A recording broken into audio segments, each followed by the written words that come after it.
Question 31. Which of the following is not true about Raymond Williams' views on culture? 1. Culture is ordinary. 2. Culture is a whole way of life. 3. The masses do not participate in the creation of cultural values. 4. There exists at least 3 layers of a culture at a given point of time in a society: dominant, residual, and emergent. So here's the answer. 3. The masses do not participate in the creation of cultural values. Let's dive into the explanation. Raymond Williams believed that culture is created by everyone. It's ordinary and encompasses the whole way of life, including all societal layers. Therefore, saying that the masses do not participate is contrary to his views. Raymond Williams really hammered home the idea that culture is just everyday stuff. It's all around us in our daily lives, not just the fancy arts or intellectual things that only a few people get into. He believed that culture is something everyone creates and shapes, not just a select group. So when we hear option 3 saying the masses do not participate in the creation of cultural values, that's totally off track from what Williams thought. He saw culture as something that includes everything. The arts, yes, but also the everyday things we do, what we believe, and the values we all share. This way of seeing culture as a part of everything means that absolutely everyone has a hand in making and changing it. Now, about Williams introducing the idea of culture having 3 layers: dominant, residual, and emergent. This part is crucial for the UGC NET exam. It shows that culture isn't static. It's always changing and includes bits from the past, stuff that's current, and even seeds for future changes. This model shows that cultural change isn't just top-down. It involves everyone, including the everyday folks. So saying that the masses don't contribute to cultural values just doesn't line up with Williams' ideas. He was all about showing how culture is made by everyone, everywhere. Question 32. Who among the following declared in 1920 that there is no longer any intellectual life in England?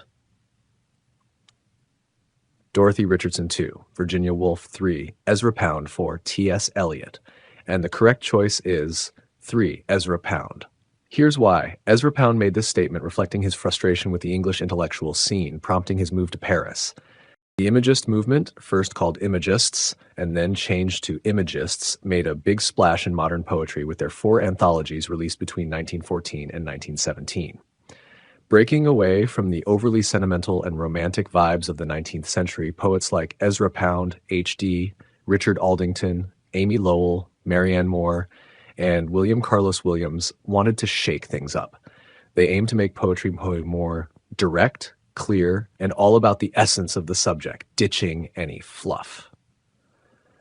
Not all poets who dabbled in Imagist styles considered themselves full-blown Imagists, but they were down for the cause, which was all about borrowing the best bits from past poetry and making them fresh again. Their style was all about being direct with what they're portraying, making every word count, and choosing irregular rhythms over the predictable beat. Ezra Pound's 1913 article, A Few Don'ts by an Imagist, and his poem In a Station of the Metro are prime examples of this approach. They managed to pack complex thoughts and feelings into just a brief moment. This kind of writing pretty much kick-started what we now call modern poetry. Now about Ezra Pound's move in 1920 from London to Paris, where he declared no longer any intellectual life in England. This bit is pretty important for the UGC NET exam because it highlights a pivotal shift in his career and personal philosophy, reflecting broader cultural and intellectual shifts of the time. And that quoted line, he really said that when he left for Paris, making quite the statement about where he thought the real intellectual action was happening. Dorothy Miller Richardson, who lived from May 17, 1873 to June 17, 1957, was a trailblazing British author and journalist. She's famous for her series called Pilgrimage, which includes 13 semi-autographical novels published from 1915 to 1967. This series is crucial for the UGC NET exam because it's a major part of her contribution to modernist literature. Richardson was one of the first novelists to use stream of consciousness as a way to tell a story, really diving into the inner thoughts and feelings of her characters. Her books stitched together into one big narrative that shows the journey of an artist figuring out their own creative voice and unpacking the unique aspects of being a woman. Now, switching to Virginia Woolf, Another literary heavyweight, her standout nonfiction piece, A Room of One's Own from 1929, is a cornerstone of feminist literary criticism. It came from two talks she gave at Cambridge University about women in fiction. Woolf's essay looks at the tough time women have had getting education, making money, and earning respect in society. She famously states, "A woman must have money and a room of her own if she is to write fiction," using this semi-fictional setup to highlight the struggles women writers have faced through the ages.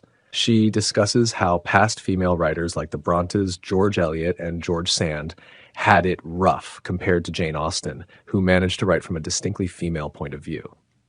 T.S. Eliot was a big deal in the world of literary criticism and played a major role in shaping new criticism. He even called his own criticism a byproduct of his poetry, meaning it was something that just came out of his poetry work.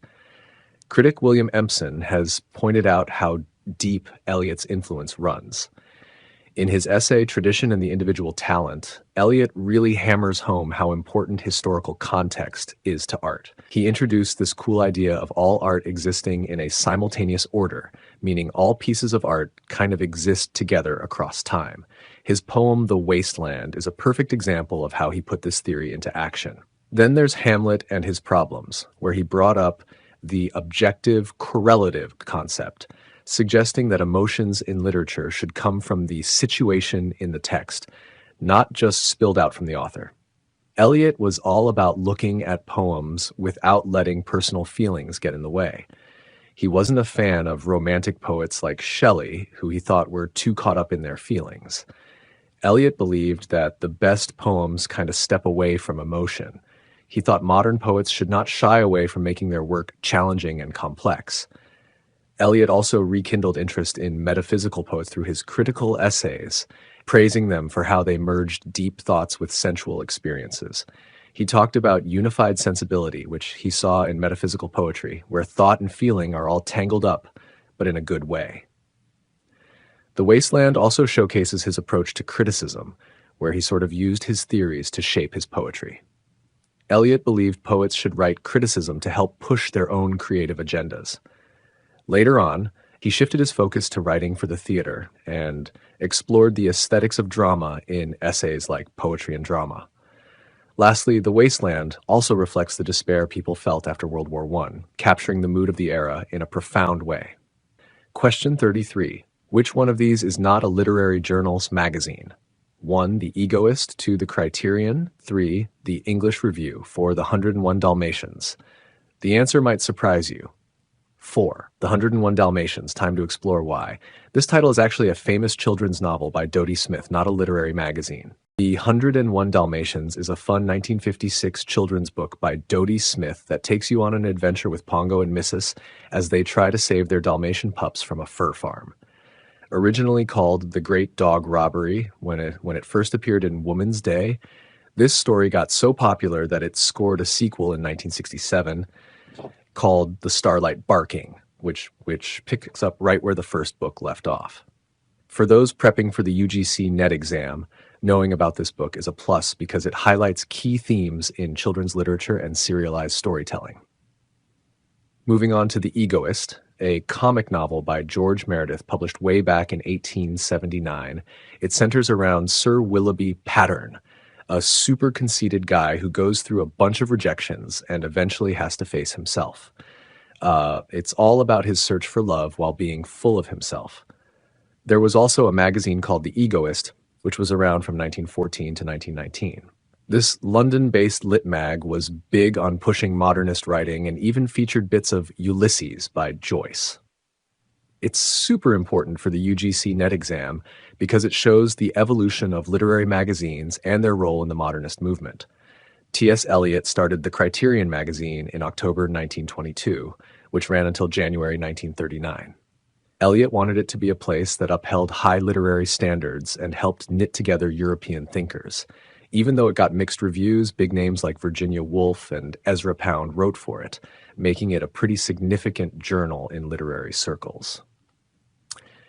Lastly, the English Review, kicked off by Ford Madox Hueffer in 1908, was another serious literary mag. It featured works by legends like Thomas Hardy and Henry James. Although it always had money problems, it's remembered for its top-notch literary quality and is another key topic for those studying for exams like the UGC NET, showing the financial challenges literary publications often face. Question 34. According to Greek mythology, who is Psyche in John Keats' Ode to Psyche? 1. A mortal woman. 2. Cupid. An immortal woman. 4. Venus. So here's the answer, 1. A mortal woman. Let's dive into the explanation. In mythology, Psyche is a mortal woman whose beauty earns the love of Cupid and eventually her transformation into an immortal. John Keats' Ode to Psyche is a real gem from his early days, and it's part of his 1820 collection that includes other hits like Lamia, Isabella, and The Eve of St. Agnes. In this poem, Keats dives into the ancient story of Psyche, who was loved by the god Cupid. But instead of just retelling the old myth, Keats uses it to dig into themes of love and a deep look into his own thoughts. He imagines coming across Psyche and Cupid snoozing in a quiet forest, and he's struck by how Psyche doesn't have her own temple or folks worshiping her. So he decides right then and there to build her a sanctuary in his mind, promising to keep the spirit of love alive through his poetry. Keats' take on the Psyche story doesn't really stick to the original plot, which involved Psyche going through a bunch of tough challenges set by Aphrodite and finally becoming a goddess herself. Instead, Keats focuses on the emotional and symbolic aspects, starting the poem with a scene where he stumbles upon the lovers. For those studying for the UGC NET exam, understanding Ode to Psyche is crucial because it shows Keats's unique approach to blending myth with personal introspection, which is a big deal in romantic poetry. Also, knowing how critics like Harold Bloom view this work can help you get a handle on different interpretations of the poem. Question 35. Which among the following is not written by a sports person? Open, an autobiography. 2. Unbreakable, an autobiography. 3. Playing It My Way, my autobiography. 4. A Country Called Childhood, a memoir. Correct answer, 4. A Country Called Childhood, a memoir. Let's uncover the details. This memoir was written by Deepti Naval, an Indian-American actress and writer, not a sports person. Deepti Naval, a well-known Indian-American actress and writer, mostly active in Hindi films, has also made her mark as an author. Her first collection of Hindi poems, Lamha Lamha, hit the shelves in 1983. Then in 2004, she dropped another poetry collection titled Black Wind and Other Poems. Besides poetry, she penned a bunch of short stories in The Mad Tibetan, which came out in 2011. Mary Kom, born on November 24, 1982, is not just any boxer. She's a record-breaking Indian Olympic boxer and ex-politician. She's the only woman to bag the World Amateur Boxing Championship 6 times, and the only female boxer to score a medal in each of the first 7 World Championships. Plus, she holds the record for winning 8 World Championship medals, more than any other boxer, male or female. Her autobiography, Unbreakable, which she wrote with Dina Serto and was published in late 2013 by HarperCollins, is even part of the 11th Standard English textbook in the Samachir Calvi syllabus. This bit is especially important for the UGC NET exam as it highlights how influential her story is, making it a part of educational curriculum. In 2004, Nasser Hussain, the cricket guy, released his autobiography, Playing with Fire. It's so good it snagged the Best Autobiography title at the 2005 British Sports Book Awards. Sachin Tendulkar, the legendary Indian cricketer, shared his life story in Playing It My Way. Launched on November 5, 2014, in Mumbai. The book covers everything from his early days to his 24 years playing internationally, plus some personal stuff he hadn't shared before. It was a huge hit, making it into the Limca Book of Records as the best-selling adult hardback in both fiction and nonfiction categories. It even outdid Walter Isaacson's biography of Steve Jobs in India for most pre-ordered biographical book.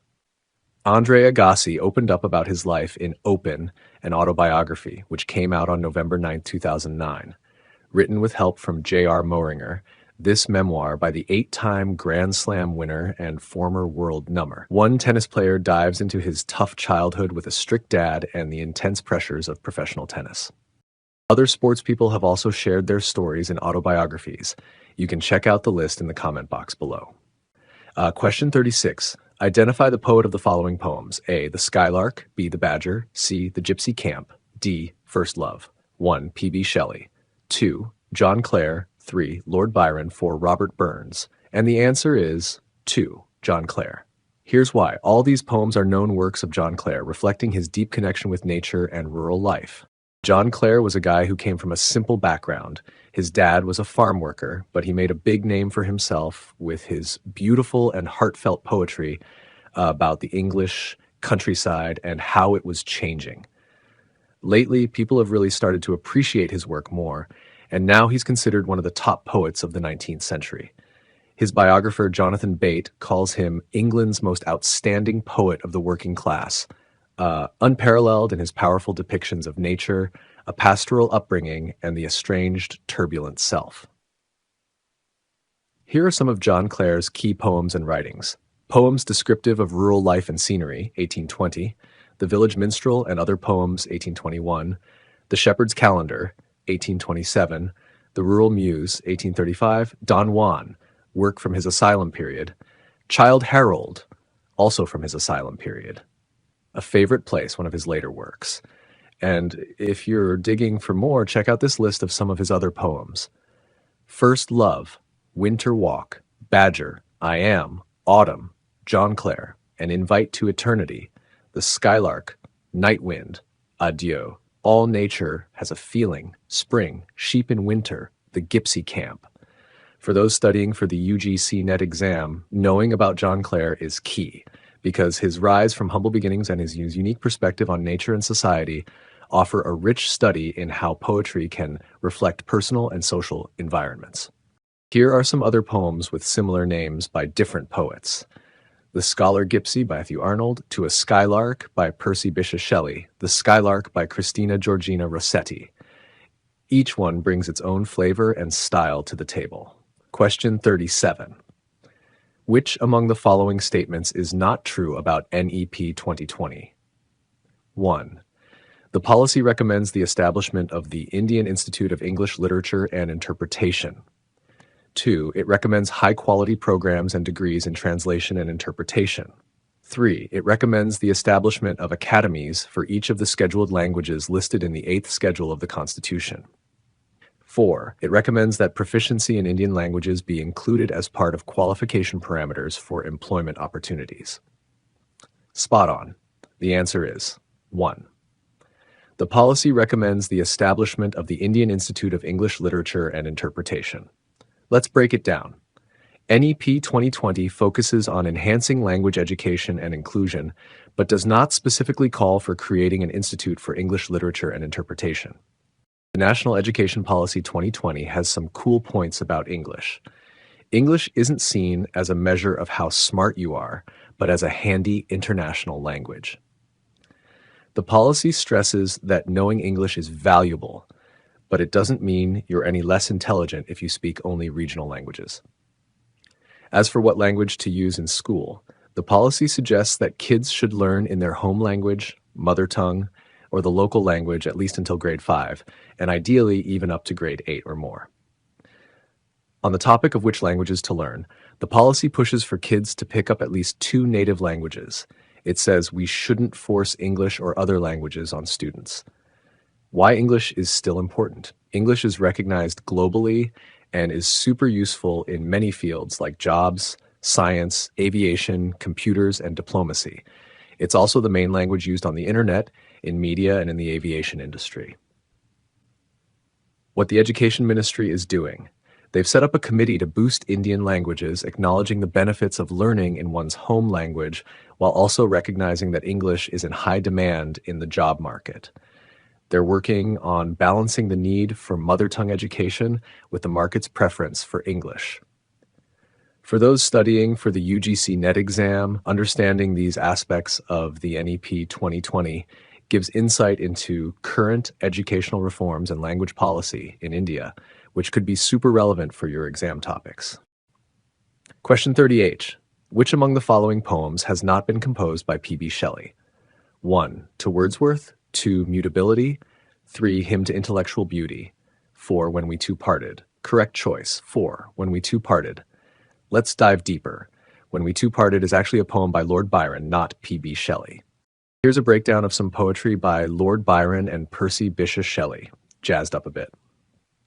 When We Two Parted is a poem by Lord Byron that dives deep into the feelings of a breakup. It's a pretty emotional piece. Percy Bysshe Shelley wrote Hymn to Intellectual Beauty in 1816, and it hit the shelves in 1817. This poem is all about Shelley praising the mysterious force of beauty that he feels influences and uplifts the human spirit. Shelley's mutability is featured in his 1816 collection Alastor, or The Spirit of Solitude, and Other Poems. Cool fact, a bit of this poem shows up in Mary Shelley's Frankenstein, or The Modern Prometheus, which was published in 1818. Even though Percy's bits are in there, they didn't give him a shout-out in the book like they did with a poem by Leigh Hunt. There's also some prose in Frankenstein that sets the mood for the poem's themes about change and fleeting moments. Into Wordsworth, Shelley gives a nod to the older Romantic poet William Wordsworth, looking back on his life and the legacy he's leaving. At first, Shelley seems all about praising Wordsworth's earlier works, which are full of vibes about youth, friendship, and love. But then he slips in some irony, mixing the praise with sharp reminders of getting older and how time keeps ticking. For those digging into the UGC NET exam, getting the gist of these poems is key because they showcase the themes and styles that defined the Romantic period in literature. Plus, understanding how poets interacted with and influenced each other's works can really help paint a fuller picture of the literary landscape during that era. Question 39, name the poet who has composed the following poems. A, The Divine Image, B, The Holy Thursday, C, The Little Boy Lost, D, The Little Boy Found One, William Shakespeare, 2, William Blake, 3, William Collins, 4, Samuel Johnson. Here's the answer. 2, William Blake. Here's why. These poems are all from William Blake's collections, Songs of Innocence and Songs of Experience, reflecting his unique views on the human condition. William Blake's Songs of Innocence and of Experience is a cool collection of poems that dig into the different vibes of the human soul. Originally, Blake dropped Songs of Innocence and Songs of Experience as separate sets, but in 1795 he combined them into one powerful book called Songs of Innocence and of Experience, shewing the two contrary states of the human soul. Even though he mashed them together, Blake still sometimes put them out as separate collections. A quick note, The Divine Image is from Songs of Innocence, 1789, and shouldn't be mixed up with A Divine Image from Songs of Experience, 1794. Both ended up in the combined edition. Here's a list of the poems you'll find in there. Introduction, Earth's Answer, The Clod and the Pebble, Holy Thursday, The Little Girl Lost, The Little Girl Found, The Chimney Sweeper, Nurse's Song, The Sick Rose, The Fly, The Angel, The Tiger, My Pretty Rose Tree.